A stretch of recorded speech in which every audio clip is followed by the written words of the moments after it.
साथ कदम से कदम मिला करके देश के दुश्मनों का मुकाबला करने के लिए तैयार है। जोरदार अभिनंदन करें कश्मीर वासियों के लिए भी। आज बदलते दौर में भारत ने अपनी प्रतिभा के बलबूते पर, भारत ने अपनी क्षमता को विकसित करते हुए, भारत ने अंतर्निहित ताकतों के साथ अपनी आंतरिक एकात्मता की ताकत बढ़ाते हुए जिस दौर में भारत ने अपनी शक्ति का सृजन किया है, हमें इस बात की प्रसन्नता है। हमारी प्रदेश सरकार ने भी किसान कल्याण वर्ष को माध्यम से हमारे देश के अंदर भौगोलिक रूप से अगर सेकंड सबसे बड़ा राज्य अगर कोई है तो मध्य प्रदेश है। ऐसे में किसान कल्याण वर्ष के माध्यम से भी हमारे प्रदेश के किसानों की आय बढ़े। किसान की समृद्धि प्रदेश की समृद्धि है। इसलिए अतीत की गलतियों के कारण से कहा 1956 में मध्य प्रदेश बना, लेकिन 56 से बना मध्य प्रदेश 2003 तक केवल 7.5 लाख हेक्टेयर सिंचाई का रकबा था। कितने दुर्भाग्य के साथ कहना पड़ेगा, लगभग 55 साल में 7.5 लाख हेक्टेयर सिंचाई का रकबा। बिजली का अगर हम हिसाब लगाएं तो केवल 5000 मेगावाट बिजली। ये दुर्भाग्य के साथ कहना पड़ेगा। मित्रों, कोई कांग्रेस के मित्र भी हो तो बुरा मत मानना, ये मैं नहीं बोल रहा, ये तो इतिहास बता रहा है। कहां हमारा 55 साल का खराब समय बीता और कहां आज का समय। आज 25,000 मेगावाट बिजली मध्य प्रदेश में बन रही है। ये हमारे लिए सौभाग्य की बात है। यहाँ की बिजली से दिल्ली की मेट्रो भी चल रही है। सबसे सस्ती बिजली अगर कहीं मिल रही है तो मध्य प्रदेश के माध्यम से देश की सेवा में मिल रही है। मुझे इस बात की प्रसन्नता है। केवल बिजली नहीं, पानी के अंदर भी कहा 55 साल में 7.5 लाख हेक्टेयर सिंचाई का रकबा था। अकेले हमारी सरकार को भी 2.5 साल होने आया, 10 लाख हेक्टेयर का रकबा तो हमारी सरकार ने बढ़ा दिया। ये हमारी काम करने का तरीका है। बिजली, पानी, सड़क, सारी व्यवस्थाओं के साथ ये बहनें बैठी है। नारी शक्ति अधिनियम के आधार पर भी आदि आबादी को हक दिलाने के लिए हमने एक दिन का विशेष सत्र भी बुलाया था और बहनों के खिलाफ जिनने व्यवहार किया वो बंगाल से लेकर तमिलनाडु तक हाय रे की आवाज लगाते लगाते उनके मुंह से निकलने वाली सिसकियां बता रही है कि आदि आबादी के साथ जो करोगे, जैसा करोगे वैसा भरोगे। और आज भी मुझे बड़ा दुर्ख के साथ कहना पड़ेगा, जब किसान समृद्धि वर्ष में हम 17 विभागों को मिला करके उनके जीवन के कल्याणकारी कामों में आगे बढ़ रहे हैं। हमारी सरकार के माध्यम से हमने कहा किसानों के लिए हमारी सरकार सब कुछ करने के लिए तैयार है।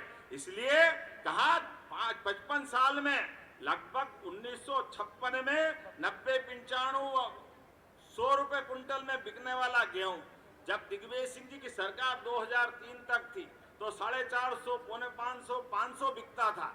आज हमारी सरकार के माध्यम से 2625 रुपए कुंटल का गेहूं खरीद रहे हैं। ये हमारी सरकार का भाव है। एमएसपी के आधार पर बाजार में सोयाबीन बेचो, लेकिन भाव कम हो तो भावांतर देके हमारी सरकार उनके साथ खड़ी है। ये किसानों के प्रति हमारी प्रतिबद्धता है।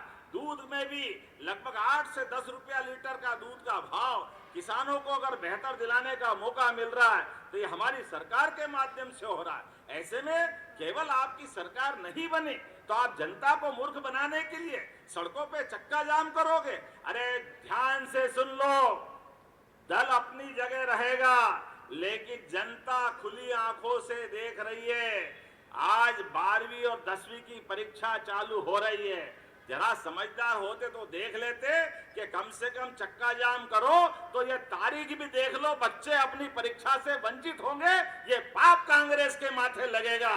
ये पाप से बचाने के लिए आप राजनीतिक क्षेत्र में आंदोलन करो, जरूर करना चाहिए। लोकतंत्र में सबकी बात उठाना चाहिए, लेकिन आपके माध्यम से अगर अव्यवस्था फैलती है, आपके माध्यम से अगर आपके ऊपर ही भविष्य में कांच आदमी देखे तो वो कितना ही अपने आप को सुंदर माने, लेकिन कांच से दोस्ती उसके जीवन में भी अच्छी रहती है और सच में उसको सबक भी मिलता है। आज कांग्रेस के लोग कांच देखे, सबसे ज्यादा किसान किसी सरकार में परेशान था तो कांग्रेस की शासनकाल में परेशान था। बिजली का अभाव कहीं था तो कांग्रेस के शासनकाल में था। सिंचाई का रकबा अगर कम हुआ था तो कांग्रेस के शासनकाल में हुआ था। आज ढंग से भाव अगर मिल रहा है तो हमारी सरकार और माननीय मोदी जी के नेतृत्व में दुनिया भर में किसानों की समृद्धि के लिए हमारी सरकार काम कर रही है। ऐसे समय में जब हम किसानों की बेहतरी के लिए काम कर रहे हैं, हमारे माध्यम से मंडी में भी भाव मिल रहा है और मंडी के साथ मंडी में भाव कम पड़े तो गांव-गांव के तोल कांटे खोल करके खरीदी केंद्र के माध्यम से, और हमारे लोग भी निरीक्षण कर रहे हैं, मैं भी निरीक्षण कर रहा हूं, क्योंकि हमारी प्रतिबद्धता किसान आधारित है और हमारी तो जनता ही भगवान है। जनता हमारे लिए सबसे पहले है। जनता की सुविधा के लिए हम सुविधा देने के लिए निकले हैं। इसलिए आइए हम सब मिलकर के विकास के मामले में नए नए कीर्तिमान गढ़ें। और जितना भव्य बिल्डिंग बना, क्या बिल्डिंग बना, अगर टोपी लगा के ऊपर देखो तो टोपी गिर जाए, इतनी ऊंची बिल्डिंग। जोरदार अभिनंदन करो, ये बदलते दौर का वाकई नया भवन है।